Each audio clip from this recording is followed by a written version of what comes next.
Hi there. Copywriting. Copywriting can be very, very complex. It's a very vast subject matter with different niches applied differently across those different niches and even sub niches and stuff.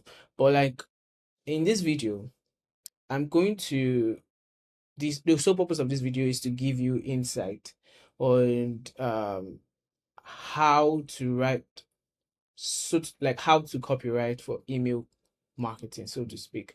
I'm going to give you some hot tea on 7 copywriting frameworks that actually work in ecom emails. There are more than 7 copywriting frameworks out there, much more than 10, maybe up to 20 or more.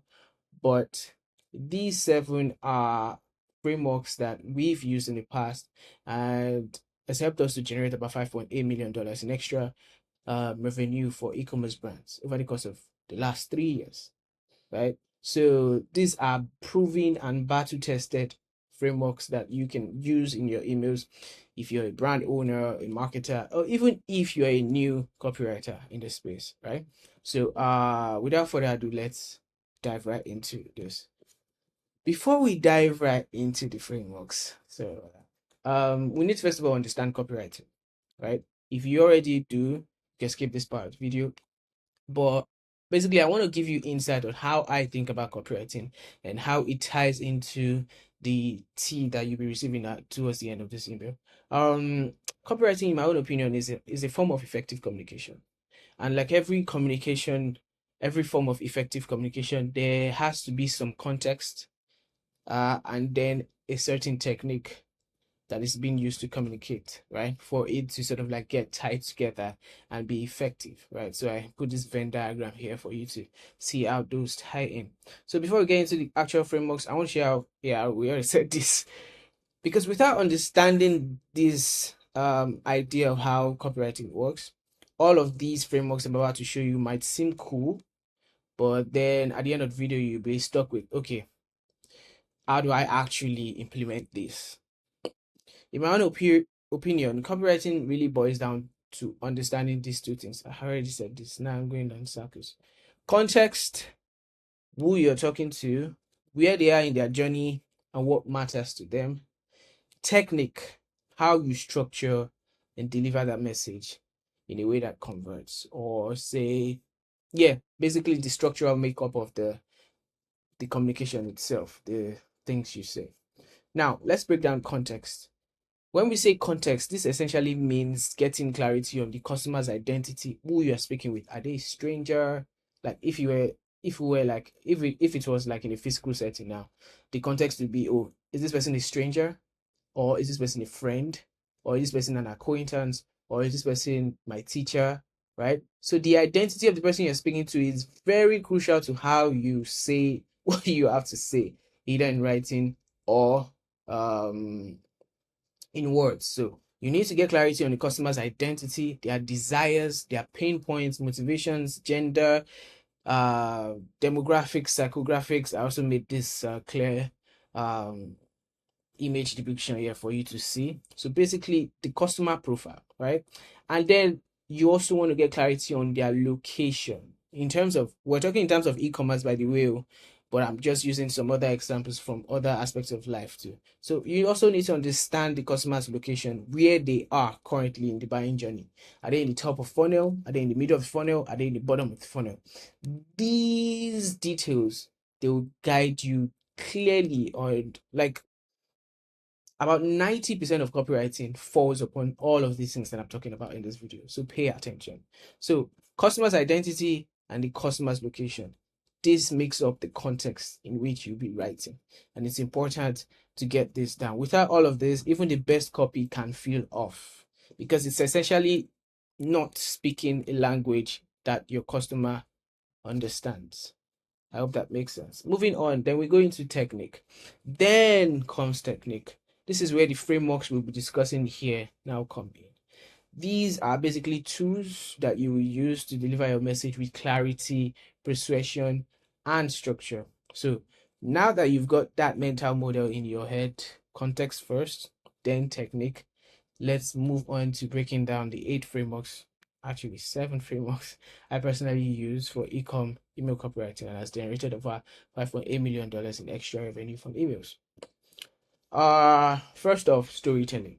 Not a lot of brands use this, or there are a ton that use it but don't use it effectively. So basically, you want to build emotional resonance, trust, and brand connection.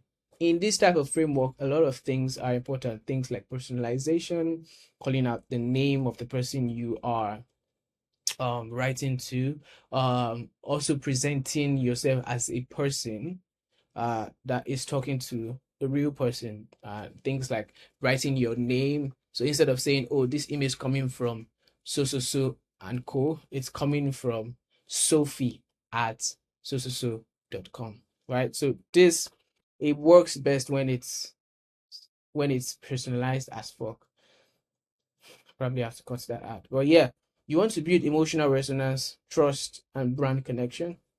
For example, and then you want to sort of add real life situations, almost as if you're narrating a certain thing. Yeah. So at 3 a.m., Daniel was still tossing and turning until he found the sleepwear that changed his nights for good. You can see how narrative this is, right? And it also comes out like someone is talking directly to someone rather than an organization is talking to someone. So it's best for founder stories, customer journey, say like abandoned car emails, and then product origin emails.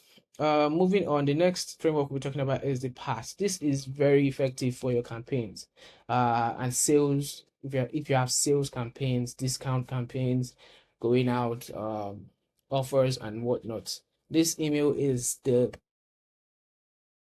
at the core. I think it's the best framework that works in driving urgency. So you want to use it when you want to create urgency and highlight product benefits through certain pain points. If you want to use it, say in a sales setting, a discount offer setting, this is very good. Basically, you state a problem, you agitate that problem, and then you give a solution to that problem. It also works in the setting of, oh, you're highlighting a specific product. For example, here, your thighs keep chafing in summer. These are not good examples, by the way, but they are good enough to demonstrate what I'm trying to explain to you. So here you have a problem. Your thighs keep chafing in summer. You agitate it, it burns, it itches, and ruins your day. And then you give a solution. Our bamboo boxers eliminate friction so you stay cool and irritation free. Now, this may not sound like copy that makes sense to you, maybe because you are not someone with chafing thighs, but this exact copy, if you stack them on each other without all of this explanation points, if you stack them on each other and you send it to an ideal customer profile that has this specific problem, you'll be shocked at how effective it is. And that's how copywriting is. It's crazy. It might not sound right to you right now, but be rest assured, if you just get the formula and you send it out to the ideal person, that's why I had to explain about context at the beginning of this video, you will be amazed at how easy this shit is. Moving on, AIDA, uh, basically attention, interest, desire, and action. You want to use this when you want, say, a linear flow that leads the reader straight to conversion. So all of your emails that are not too salesy or they are not too storytelling-ish, this is typically how they will be structured. You want to go in an attention, for example. Are you tired of teas that shrink after one wash? Interest. Our teas are pre-shrunk and retain shape after 50 plus washes. Desire, soft, breathable, and made from sustainable bamboo, and then an action, shop now. So this is like a typical structure of, say, the body of an email that is not trying to be too salesy or is not trying to urgently push you to something or narrate a story. You get the idea. The next framework here is FAB, features, advantages, and benefits. This is very good when you want to, say, highlight specific attributes of a product or of a brand, right? It's not so strong to be a standalone framework for one email. You can do that, by the way, but it's more effective when it's like a supporting section it's used as a supporting framework to other frameworks. So you want to use this. I've already said that. For example, you take a feature. Now, in this instance, where in some instances, I see brands that just stack features upon features upon features upon features. That's not how to do things, because you are only appealing to the logical side of the reader and leaving the emotional side of the audience with nothing, right? So this helps you stack it in a way that actually um it's like a fucking I shouldn't use the F word. It's like a two punch, a 1-2 punch, right? So you have the feature, you state the advantage, and then you state the benefit, right? So for the feature, you say ultra stretch waistband. The advantage, it doesn't dig into your skin ever. Benefit, comfort that lasts all day. So if you stack these kind of things together in your email copies as supporting sections or as lead sections, you'll be amazed how effective these are. BAB, before after breach. This is another framework that I use a lot. It is usually effective when you are sending out, say, a social proof email. You want to use it to paint transformation. For example, mornings were chaos and missed alarms. After, now I wake up rested and ahead of my day, all thanks to the comfort and breathability of our sleepwear. You see how that ties in, right? So when you want to write, say, customer reviews or social proof sections or before after sections, transformations, things like that, this is the framework you use to write that. Very, very effective. And then we go to the 4Ps: picture, promise, proof, push. Now you want to use this when you want to depict a visual led persuasive format. Now, we dealt with pass. Pass is a persuasion framework that uses urgency mostly, right? Agitation and urgency. But this place, you are also trying to be salesy, but you are putting the reader in a certain visual setting. You are painting a picture in their mind. So you want to use a visual led persuasive format. And this is how it typically is structured. You cite a picture and you say a statement that makes the customer or the reader have a picture in their head. Imagine slipping into breathable skin cooling fabric. So you can just say imagine and then put in anything you want to put there. Imagine this, and then they straight away imagine it here. Then you want to give in a promise. You will never want to wear anything else. That's a big claim. Then you want to add a proof also. 100,000 customers and a 4.9 average rating on Trustpilot, and then push for an action. Try it risk-free for 30 days, right? So picture, promise, proof, push. Use it and thank me later.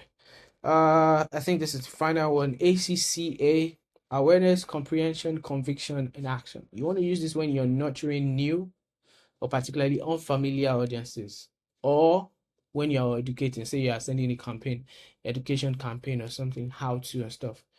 This is the structure that you should follow. For example, awareness: many fabrics irritate sensitive skin.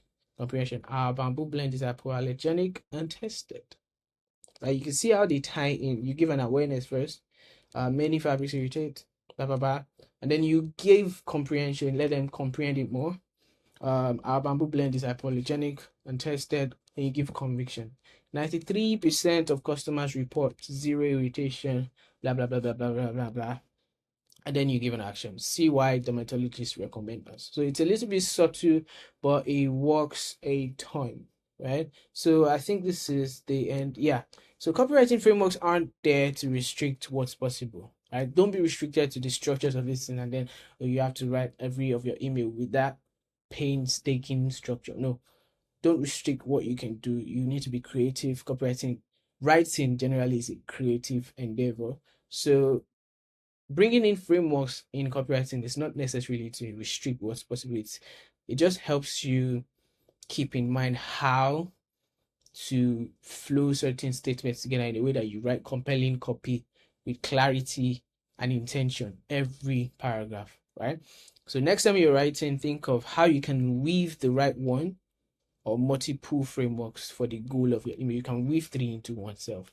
We've done this a lot. So yeah, that's pretty much it. I hope this helps someone out there, a marketer, a newbie, or a brand owner. And if you are a brand owner and you need say an email copywriter or an agency, so to speak, that deals with everything having to do with email marketing, from the copywriting to the design to the implementation to the strategy to the continual planning, a lot of that. We do it all at Portaflow. You see a link below in this video. Just booking a call with me and my team, and we'll be glad to jump on a call with you to see if we'll be a good fit for each other. Yeah, rambling on for too long. Thank you for watching. Have a great day.